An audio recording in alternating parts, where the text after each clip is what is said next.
I, 35, male, was engaged to Amy, 32, female. We had been together for 5 years and engaged for about a year.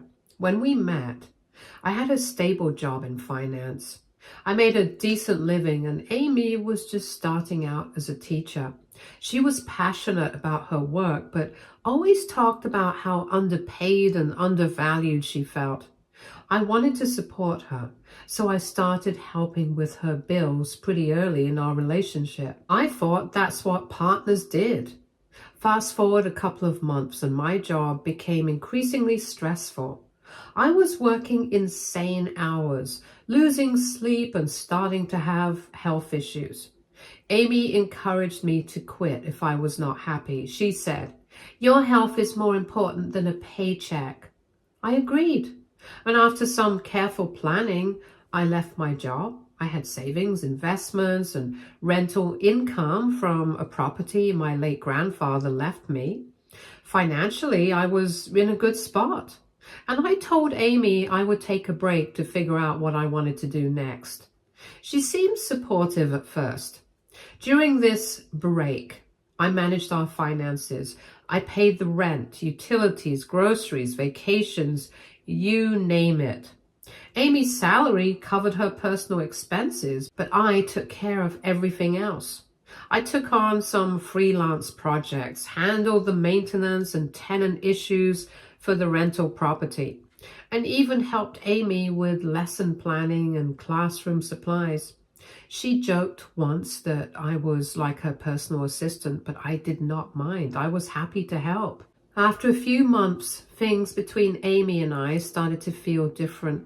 At first, I didn't think much of her comments.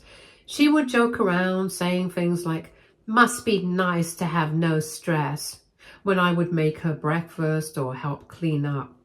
I thought she was just teasing me, and I didn't mind. But after a while, I noticed her tone changing. It started to sound less like a joke and more like an accusation. She started talking more about her co-workers and how hard everyone was working. She would tell me about her friends' partners, lawyers, doctors, engineers, and how busy and ambitious they were. I brushed it off, thinking she was just venting. I did not see myself as less ambitious. I was not rushing back into a traditional 9-to-5 grind. One day, out of nowhere, Amy sat me down and said we needed to talk. I could tell by the way she looked that something was wrong. She told me she was unsure about our future. At first, I thought she was just anxious or going through something. But what she said next hit me like a ton of bricks. She told me that she no longer saw me as husband material. I reminded her that I had been financially supporting us for years, that I was not sitting around doing nothing, and that I was actively managing our household and finances. She shrugged it off and said that was not the same as having a career. She accused me of having no ambition and said she did not want to carry me in the future. Carry me? That stung. I was carrying us. I had always thought we were a team, but now it felt like she had been keeping score in some twisted competition. She went on about how she wanted a partner who was driven and had a plan. She did not think I had a plan because I was not chasing some high-powered career anymore. I told her my plan was to live a balanced life, to work smarter, not harder, and to build a future where we did not have to stress about money or burn ourselves out. But she was not hearing it. She ended the conversation by saying she could not be with someone who had no future and called off the engagement. Just like that, everything changed. I was not prepared for it. It felt like she was just walking away, like everything we had was over in an instant. I was still trying to understand everything she had said, but when she said that, it hit me hard. I was devastated. I could not believe the person I had supported and loved for 5 years thought so little of me. I felt betrayed. I had sacrificed my mental and physical health for a job once before, and I was not willing to do it again. I thought Amy understood that, but apparently she did not. After almost a year, I met my wife, Hazel, 35, female. We dated for a year and a half, and I proposed to her last year, and we got married around 4 months back. Hazel is someone who completely changed my outlook on life. After everything that happened with Amy, I did not expect to find someone who understood me as much as Hazel. She's kind and grounded and has never pushed me to be someone I'm not. It felt natural from the moment we met. Within a year of our relationship, I proposed to her and she accepted. So this is what happened. I was at my wedding. Everything was perfect. Everything was exactly how we wanted it to be. Hazel looked stunning, and I could not believe how lucky I was to have met someone so amazing, kind, and genuine. The ceremony was beautiful, and we had just started the reception. Guests were having fun, dancing, drinking, and chatting. Hazel and I were taking photos with friends and family when I noticed a bit of commotion near the entrance. At first, I thought it was someone arriving late, but then I saw her, Amy, my ex-fiancée. I hadn't seen or heard from Amy in a few years, not since she broke off our engagement. So there she was, walking into my wedding. At first I thought maybe she was just in the area and did not realize it was me getting married. But no, she was there for me. Amy walked straight up to me, completely ignoring Hazel and everyone else. She didn't seem sorry or embarrassed, just really angry. Without any warning, she started accusing me of tricking her. She said she had just found out about my trust fund.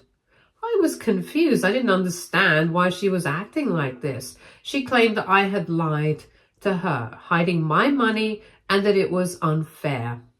I couldn't believe she was saying all this at my wedding, especially when she had ended our relationship without warning or real explanation. It felt wrong. For context, I inherited a trust fund from my grandfather.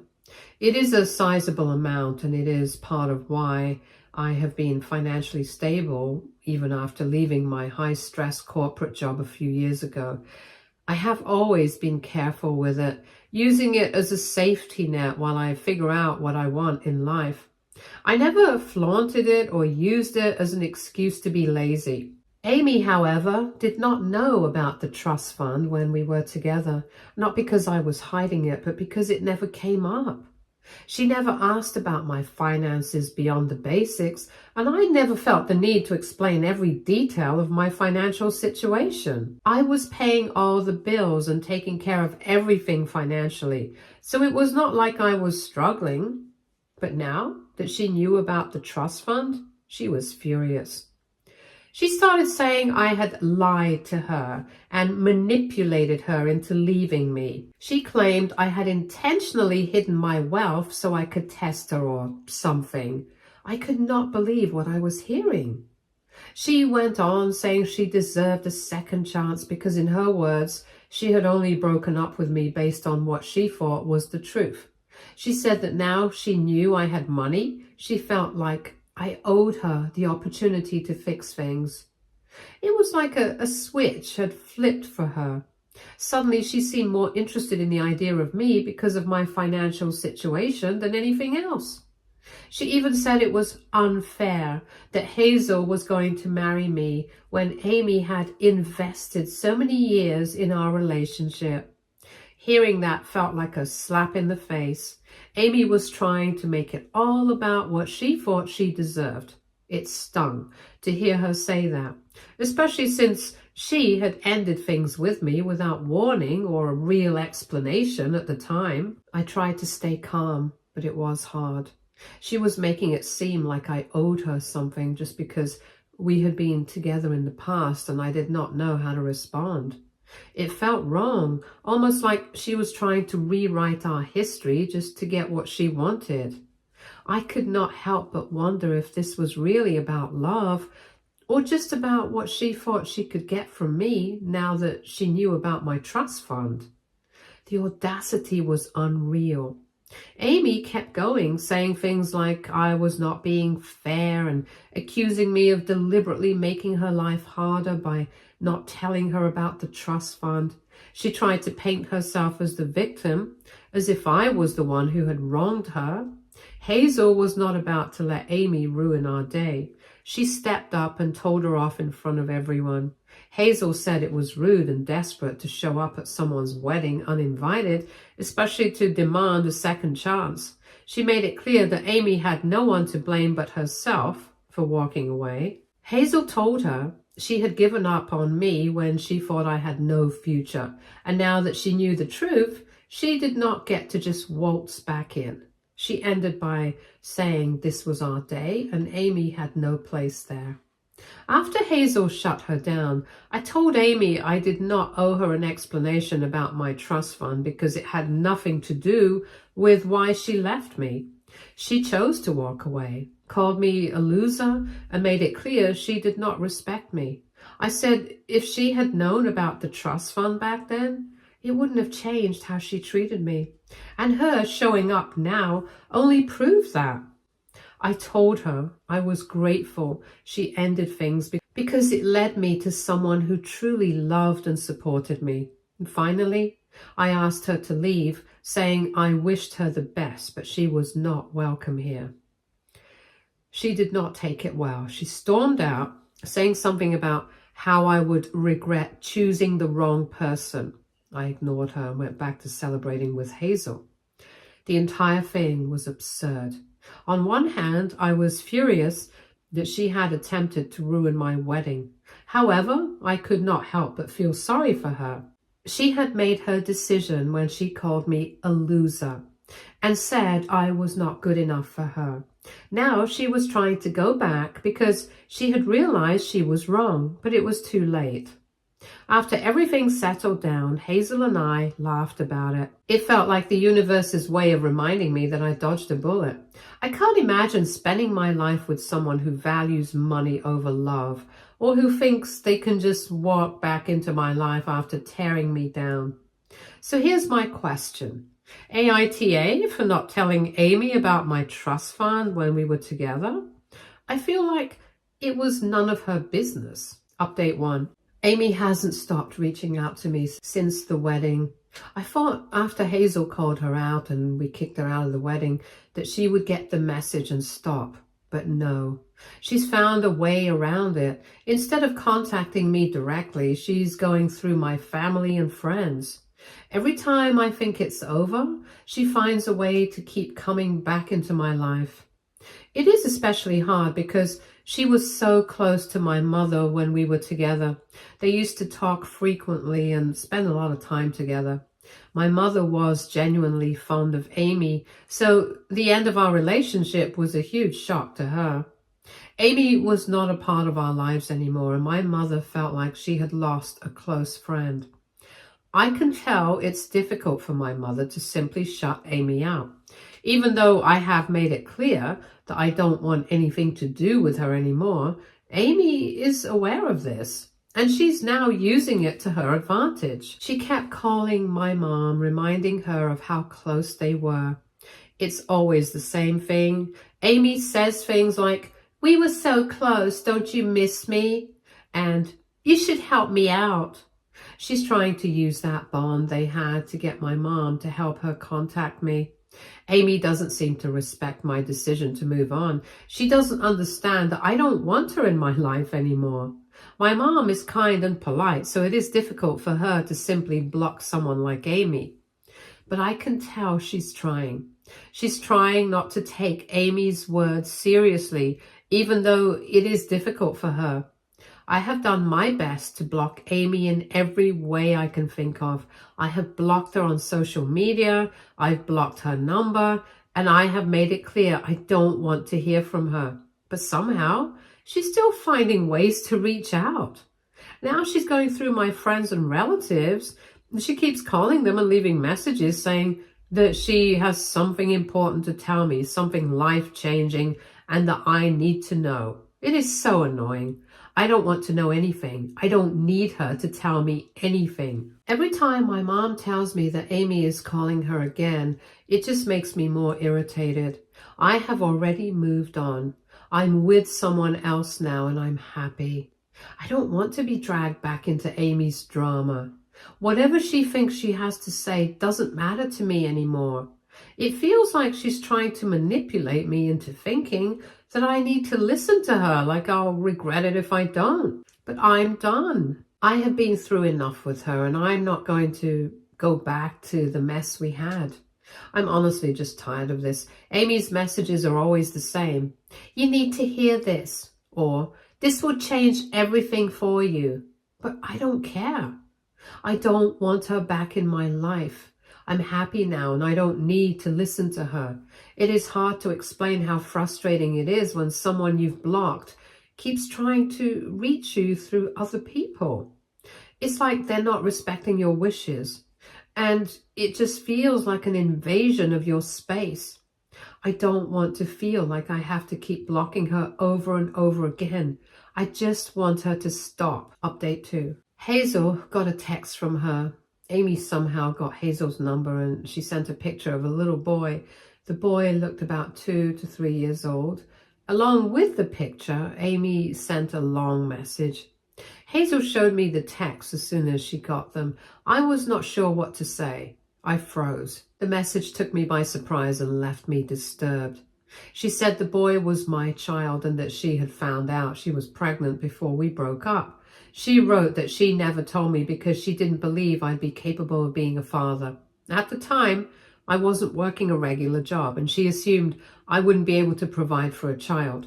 She made the decision to raise Joe on her own without even giving me the chance to be involved. Now, years later, Amy says she wants me to know about Joe because she believes I deserve to be a part of his life. It's hard for me to process. I've always wanted children, but I never had the chance to be part of Joe's life until now. I feel confused and angry because Amy made such a big decision without consulting me. I never had a say in this. She acted like I wasn't capable of being a father, and now, out of the blue, she says I deserve to be part of his life. It's overwhelming, and I don't know how to feel.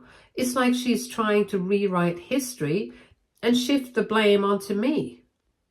I decided to call Amy right away. I asked her what this was all about. She told me we needed to meet in person. She said she wanted to bring the boy with her and explain everything. She did not sound angry or emotional, just calm, like she thought this was the right thing to do. Now I'm stuck. I don't know how to feel. Part of me thinks Amy is trying to get money from me. Ever since she found out about my trust fund, it feels like she's been looking for ways to involve herself in my life. First, she showed up at my wedding. Now she's claiming I have a son. It's hard to trust her after everything she's done. But there's another part of me that keeps looking at the picture of the boy. What if he really is my child? What if Amy's telling the truth? If he is my son, I can't ignore him. He did not choose this situation and he deserves to know his father. But how can I be sure? What if this is just another way for Amy to pull me into more drama?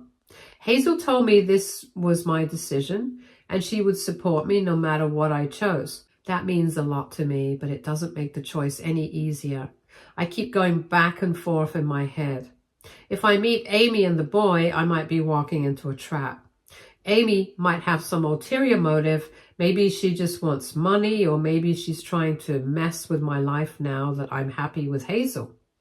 On the other hand, if I don't meet them, I might be ignoring something really important. If the boy is my son, I don't want to let him down. I don't want him to grow up thinking his father did not care about him. This whole situation feels like a mess. I don't know how to untangle it. I keep thinking about the boy and what's best for him.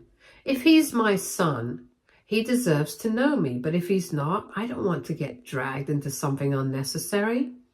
I'm completely torn. On one hand, I feel like I should meet Amy and the boy to find out the truth. On the other hand, I don't trust Amy and I don't want to open myself up to more manipulation. I need some advice.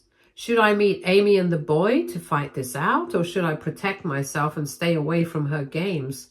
What would you do if you were in my shoes? Update 3. After much back and forth, I decided to meet Amy and the boy.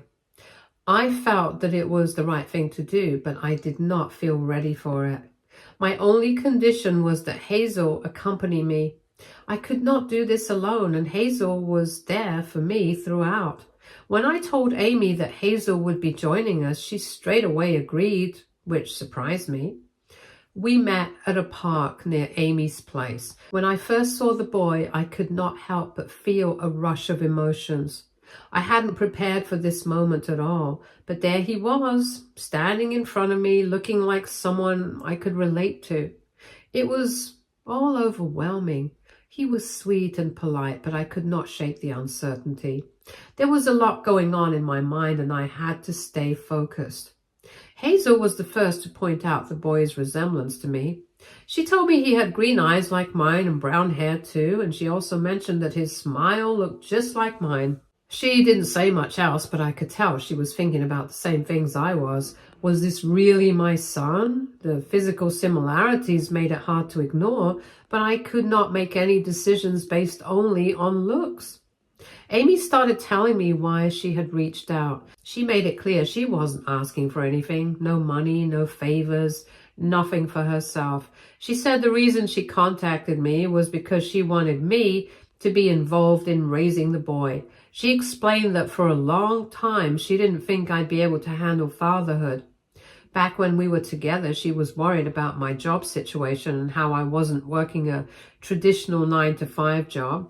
She didn't think I was ready for the responsibility of a child, especially since I wasn't in a stable career.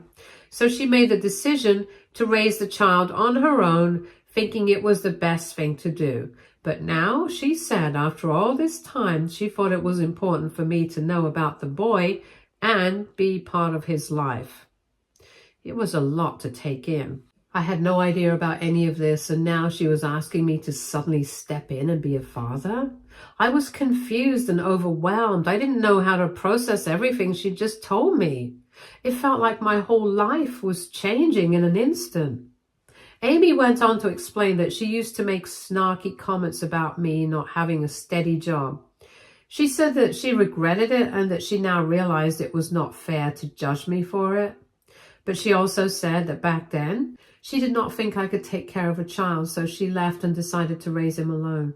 She believed it was better for the boy, but in hindsight, she regretted not telling me about him sooner. To me, though, this reasoning did not make much sense. If she really thought I could not provide, why did she not talk to me about it? Why did she not let me know she was pregnant so I could figure something out? It seemed like a huge decision to make on her own without consulting me. I didn't want to jump to conclusions, but something about her explanation did not sit well with me. I told Amy that I wanted to be a part of the boy's life, but before I could fully commit, I needed to be sure. I told her I would need a paternity test to confirm if he was really my son. I was not about to start co-parenting or getting involved in his life without knowing for sure. Amy agreed without hesitation. She said she was open to the idea and that she would arrange for the test. We ended the meeting on a note of agreement. I was willing to take the next step, but the paternity test was a necessary part of it. It was the only way I could move forward with any certainty. I did not want to make any promises or take any actions without being sure that this boy was my son. When Hazel and I left the park, we didn't say much at first. We were both taking in what just happened. I could tell she was still feeling uneasy about everything. She did not trust Amy completely, and I understood why. Amy's behavior in the past gave her no reason to believe that this situation was genuine. Hazel was supportive, but she was also careful, and I appreciated her point of view. We talked more later that night. Hazel asked if I really thought the boy was mine. I didn't know. It was hard to say for sure, but the resemblance was uncanny. I kept thinking about the possibility that the boy might be my son, but I also could not ignore the fact that Amy had kept this from me for so long. I did not know her intentions or if she was being truthful. It was all confusing and I wasn't sure how to feel. For now, we're waiting for the paternity test results. I've been thinking about this constantly, wondering what the right thing to do is. If the test shows that the boy is mine, I'll take responsibility. I'll be there for him, but it won't be easy. Amy and I have a lot of history, and I don't know how we'll co-parent together. I don't know how to deal with the tension and distrust that still exists between us. But if he's my son, I can't ignore that. I'll have to do my best for him no matter what. If the test shows that he isn't mine, then it will be over. Amy's story won't matter anymore. I'll have my answer and I can move forward with my life. But either way, it feels like I'm stuck in this situation that is out of my control. I keep thinking about the boy though. Even if he isn't mine, I feel for him. I can't help but feel like I should be doing something, but I also need to protect myself. If he isn't mine, I can't let Amy drag me into more complications. I just need the truth. Once the results come back, I'll know what to do, but right now, all I can do is wait. I'll update you all when I have more answers. Update 4. The results came back and I found out the child is mine. I thought I was ready for this, but honestly, I was not. It felt like life just dropped this huge responsibility on me. A 3-year-old child, someone I did not even know existed until recently. It was overwhelming. I had always wanted to be a father, but this situation was not how I expected it to be. I did not get to prepare, dream about it, or plan. It was unexpected, and now I had to figure out how to be a father to this little boy. His name is Joe, and even though I was not there for him for the first 3 years, I'm here now. I want to be involved in his life to make up for the time I missed. It's hard to know where to begin, but I'm trying to focus on building a relationship with him, however long that may take. I'm ready to be the dad he deserves, even if I don't have all the answers right now. I want him to feel loved, supported, cared for. I know I have missed a lot of milestones, but I can't go back and change that. What I can do is show up now and do my best moving forward. Even before the results came out, I met Joe a few times. I just wanted to get to know him better and spend more time with him. Honestly, I really hoped that he was mine. I've always wanted to be a father. And even though I'm excited to start a family with Hazel, meeting this boy made me feel something deep inside. It was hard to ignore the connection I felt. I didn't expect to feel so attached so quickly. But there was something about him that made me want to be there for him. I could feel myself starting to care for him. I know it might be strange since I didn't know about him before, but the idea of being a father felt right, especially after meeting him. I couldn't just forget about the bond that was already starting to form between us. It was a lot to process, but I felt like I needed to try and be there for him no matter what the results would say. Stay tuned for more stories from our girl relationships.